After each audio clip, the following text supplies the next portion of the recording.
Blink twice हमें एक ऐसे पुरतकल्लुफ लेकिन पुरस्रार जजीरे की सैर कराता है जहां खुशहाल टेक्नोलॉजी के मालिक स्लेटर किंग एक कॉकटेल वेट्रेस फ्रीडा को अपने अहबाब के साथ एक पुरलुत्फ तफरीह के लिए मदऊ करता है।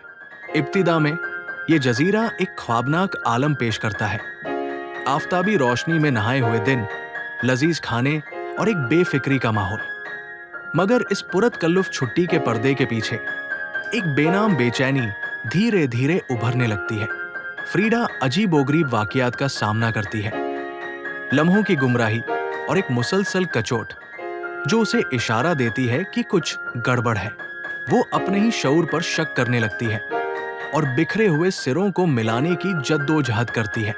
दूसरे मेहमान अगरचे पहली नजर में पूरे इखलास मालूम होते हैं, मगर जल्द ही उनके रवैयों में एक अजीब सी अजनबियत नुमाया होने लगती है और ऐसा महसूस होता है कि वो कुछ छुपा रहे हैं।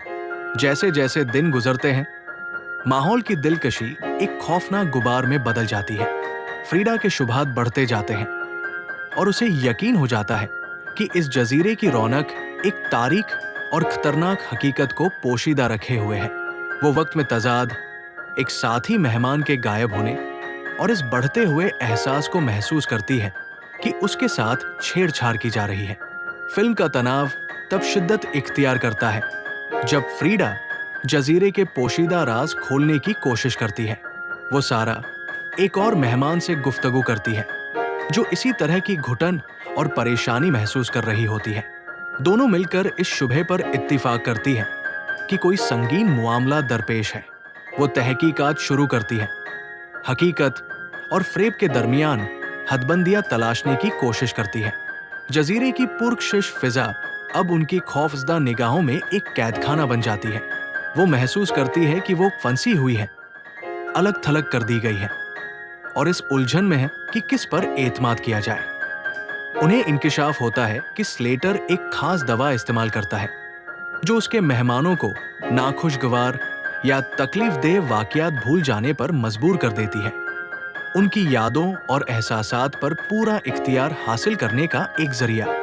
वो इस दवा को अपने कंट्रोल और एक परफेक्ट जन्नत के तस्वुर को बरकरार रखने के लिए इस्तेमाल करता है। जैसे ही फ्रीडा और सारा तफ्तीश में और गहराई तक जाती है, वो ऐसे इशारे तलाश करती है जो इस तरफ इशारा करते हैं कि वो एक बड़ी और नापाक साजिश का हिस्सा है। उन्हें एहसास होता है कि कामिल मेहमान वही हैं जिन्होंने इस दवा के असर को मुकम्मल तौर पर कबूल कर लिया है और स्लेटर की गुलामी को तस्लीम कर लिया है। मगर जो लोग अपने माजी को याद करने लगते हैं, जैसे जेस और फिर आखिरकार फ्रीडा और सारा, वो इस खतरनाक फ्रेब के लिए एक बड़ा खतरा बन जाते हैं। फिल्म का क्लाइमेक्स एक पुरशोर तसादुम में होता है जब जजीरे की असलियत और स्लेटर किंग के जहनी इरादे बेनकाब हो जाते हैं। फ्रीडा और सारा अपनी बहालशुदा यादों और नए इत्तिहाद की बुनियाद पर इस कैद से निकलने और स्लेटर के घिनौने राज फाश करने के लिए जद्दोजहद करती है। वो एक ऐसी जद्दोजहद में मुब्तिला होती है जहां कभी एक पुरसुकून जन्नत समझा जाने वाला ये जजीरा अब उनकी बका की जंग का मैदान जंग बन चुका होता है और इस जंग में सच्चाई को याद रखना ही उनका सबसे बड़ा हथियार साबित होता है।